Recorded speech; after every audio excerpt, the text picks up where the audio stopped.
के नूह जिले में सरकारी जमीन पर अवैध कब्जा करने की शिकायत करने वाले शिकायतकर्ता को अपहरण की धमकी मिली है। शिकायतकर्ता ने आरोप लगाए हैं कि कांग्रेस नेता द्वारा पहले उसके साथ हाथापाई की गई और फिर अपहरण कराकर गोली मार देने की धमकी दी गई है। पीड़ित युवक ने वहां से जैसे तैसे भागकर अपनी जान बचाई है। शिकायतकर्ता ने थाने में शिकायत देकर कार्रवाई की मांग की है। पीड़ित का आरोप है कि उक्त आरोपी पहले भी उसके साथ मारपीट कर चुका है, जिस पर पुलिस ने आरोपी को एक रात हवालात में बंद भी किया था, जिसके बाद अब दूसरी बार आरोपी ने हमला किया है। शिकायतकर्ता उमेश अग्रवाल ने बताया है कि पुन्हाना निवासी पंकज खरबंदा, जो अपने आप को कांग्रेस का वरिष्ठ नेता बताता है, उसने पुन्हाना वार्ड 13 में स्थित नगर पालिका की जमीन पर अवैध कब्जा करके दुकानें बनाई हुई है। पहले यहाँ नगर पालिका द्वारा एक लाइब्रेरी बनाई गई थी, जिसको तोड़कर पंकज ने अपनी निजी दुकानें बनाई हैं। इस मामले में नपा प्रशासन द्वारा भी कब्जाधारी के खिलाफ मुकदमा दर्ज कराया गया है, लेकिन उसमें भी अभी तक कोई कार्रवाई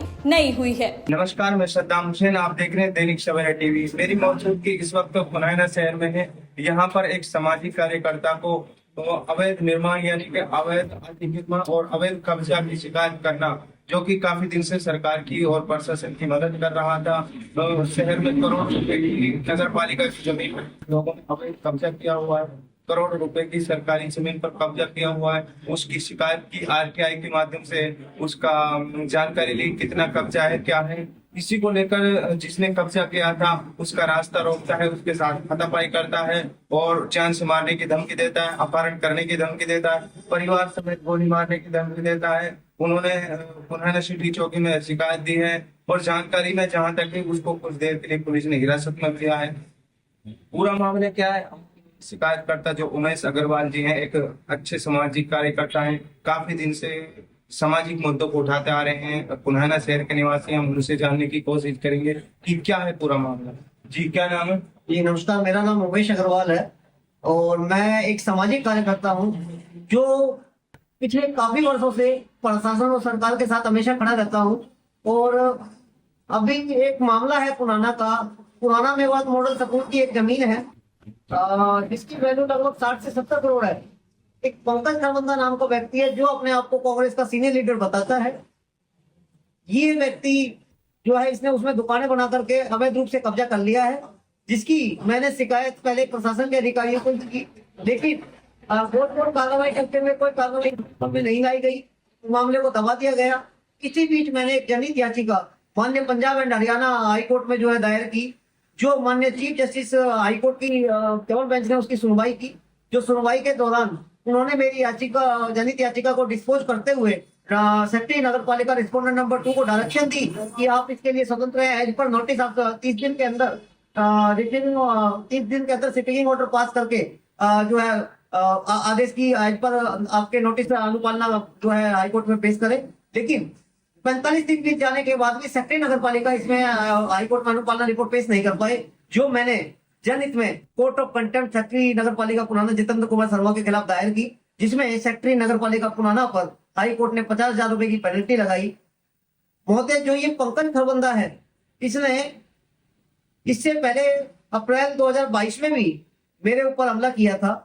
जो 12 अप्रैल 2022 को इसको पुलिस ने हिरासत में लेकर इसके साथ ऊपर 107-51 की निवारक कार्रवाई करते हुए एक रात हवालात में भी रखा। उससे 2 महीने पहले भी इसने मुझे जान से मारने की धमकी दी, जिसकी शिकायत मैं माननीय मुख्यमंत्री, DGP Haryana, IG south range, SP Nuh और डीएसपी पुराना और एसएचओ पुराना को दे चुका हूं। लेकिन मुख्यमंत्री की शिकायत पर भी इसके खिलाफ पुलिस ने 107-50 की कार्रवाई की थी।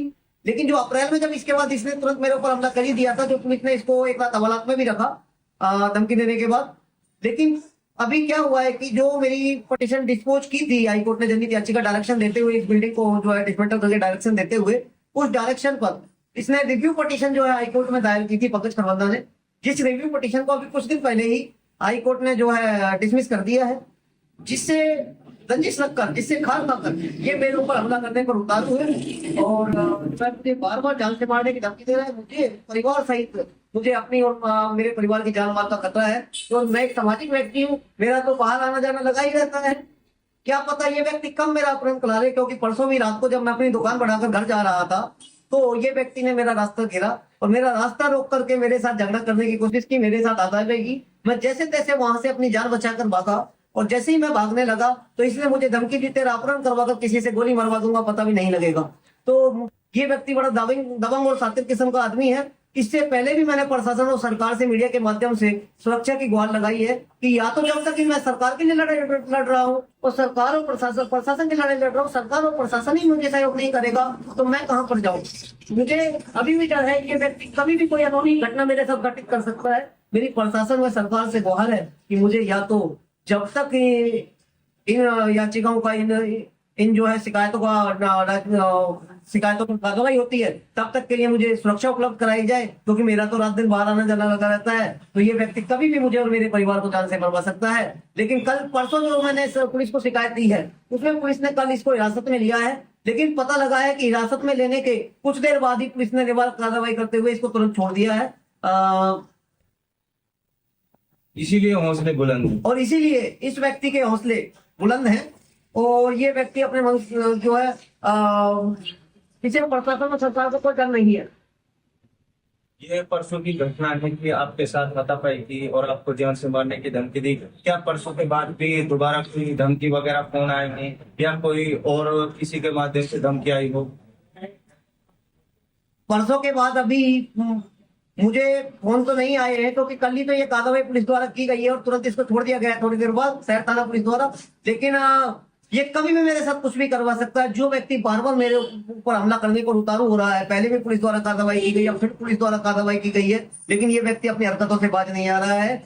मेरी प्रशासन और सरकार से फिर से हाथ जोड़कर गुहार है कि इस व्यक्ति के खिलाफ सख्त कार्रवाई अमल में लाई जाए और मुझे और मेरे परिवार को सुरक्षा उपलब्ध कराई जाए, तब तक इनका निपटारा होता है। क्योंकि मैं अपनी निजी स्वार्थ में लड़ाई नहीं लड़ रहा, इस व्यक्ति से मेरी कोई जाति दुश्मनी नहीं है, मैं सरकार के लिए लड़ाई लड़ रहा हूँ। मेरा इतना ही तो कहना है कि सरकार की जमीन सरकार के पास जाए ताकि वो सामाजिक हित में काम आ सके। लेकिन इसके बावजूद ये व्यक्ति मेरे ऊपर हावी हो रहा है। प्रशासन इसको पकड़ता है, थोड़ी देर बाद ही इसको जो है संडे के दिन भी इसको बेल मिल जाती है, थोड़ी देर बाद ही। जो ये पंकज खरबंदा है, क्या कांग्रेस पार्टी से ताल्लुकात रखता है? देखो, इस बारे में तो मैं कुछ नहीं कह सकता, पर इतना है कि ये व्यक्ति अपने आप को कांग्रेस का बहुत बड़ा लीडर बताता है और दबंगई और एक तरफ भूमाफिया है। और इस व्यक्ति ने यही नहीं बल्कि यूपी कैनाल की जगह भी सदर थाने पुराने के पास है, वहां भी इसने कब्जा किया हुआ है। करोड़ों रुपए की जमीन पर कब्जा किया हुआ है। सरकार की करोड़ों रुपए की जमीन पर इस व्यक्ति ने कब्जा किया हुआ है। ये अगर सारी जमीनों की मैं बात करूं, ये तो सिर्फ एक नगर पालिका की पुराने स्कूल की बिल्डिंग का मामला था, लेकिन अगर मैं सभी सरकारी जमीनों की बात करूं, लगभग 200 करोड़ की जमीनों पर इसने जो है कब्जा किया हुआ है। जो व्यक्ति पता नहीं किसका इसके ऊपर हाथ है, किसका नहीं है, लेकिन मेरे ऊपर ये व्यक्ति हावी हो रहा है। मुझे अभी भी डर है कि ये मेरे परिवार के साथ कोई अनहोनी ना कर दे, मेरे साथ कोई अनहोनी ना कर दे, क्योंकि मेरा तो सामाजिक कार्यों से बाहर आना जाना डेली लगा रहता है। तो क्या मांग करना चाहेंगे? मैं सरकार प्रशासन से फिर से हाथ जोड़ के यही कहूंगा, फिर तीसरी बार यही कहूंगा कि मुझे और मेरे परिवार को जब तक इन जमीनों की सरकारी जमीन सरकार के कब्जे में जाती हैं तब तक के लिए मुझे सुरक्षा उपलब्ध कराई जाए और मेरे परिवार के जान माल की मेरी और मेरे परिवार के जान माल की रक्षा की जाए। क्योंकि अगर मेरे और मेरे परिवार के साथ कोई भी अप्रिय घटना घटित होती है तो उसका जिम्मेवार ये पंकज खरबंदा और उसका परिवार होगा और कोई नहीं है। दी थी, देखो मेरे पास इस व्यक्ति की इस बात की रिकॉर्डिंग तो नहीं है, क्योंकि मैंने तो अपनी जान बचाकर भागा हूँ। भागते समय तो मुझे क्या पता था ये व्यक्ति वहां से निकलने पर मेरे ऊपर हमला करेगा या मुझे मेरी जान माल को नुकसान पहुंचाने का प्रयास करेगा। लेकिन जैसे ही मैं वहां से जब भागने लगा तो इस व्यक्ति ने मुझे मेरा अपहरण करवाकर गोली से मरवा देने की धमकी दी और मैंने पुलिस को शिकायत में स्पष्ट लिखा कि इस व्यक्ति ने जो है मेरा अपहरण करवाकर मुझे गोली से मरवा देने की धमकी दी। लेकिन पुलिस ने मात्र 107-51 की निवारक कार्रवाई करते हुए इसको संडे के दिन ही जमानत दिलवा दी।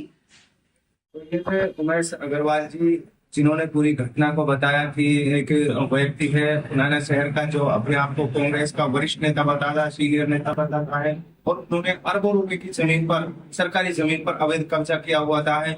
उसी को लेकर उमेश जी ने उनकी शिकायत लगाई आरटीआई के माध्यम से, पूरी जानकारी की, फिर उसकी शिकायत लगाई। शिकायत जब उन पर कार्रवाई हुई, कोर्ट के ऑर्डर आए तो उन पर जान से मारने की कोशिश की गई, उनको धमकियां दी गई। अब उमेश जी का कहना है कि मेरा बाहर भीतर जाना आना रहता है, एक सामाजिक कार्यकर्ता हूँ, मेरे और मेरे परिवार को जान माल का कोई भी खतरा हो सकता है, इसलिए सरकार मुझे सुरक्षा मुहैया कराए ताकि मैं अपनी जान माल की सुरक्षा कर सकता हूँ। पहले भी मांग की है ये कई बार ऐसी वारदात हो चुकी है, लेकिन पुनैना पुलिस को शिकायत दे दी गई है। पैसी ने बताया कि पुलिस ने उसको कुछ देर के लिए हिरासत में भी लिया और सुनाई आ रहा है कि उसको निवारण कार्रवाई कर छोड़ दिया गया है। ये इसी को लेकर उनके हौसले बुलंद हैं। अगर कोई भी उमेश जी व उनके परिवार पर अप्रिय घटना घटती है, उनकी जान माल को नुकसान होता है, उनका सीधा कहना है कि उसका जिम्मेदार सिर्फ और सिर्फ पंकज खरबंदा होगा। नूह से सदाम हुसैन की दैनिक सवेरा के लिए रिपोर्ट।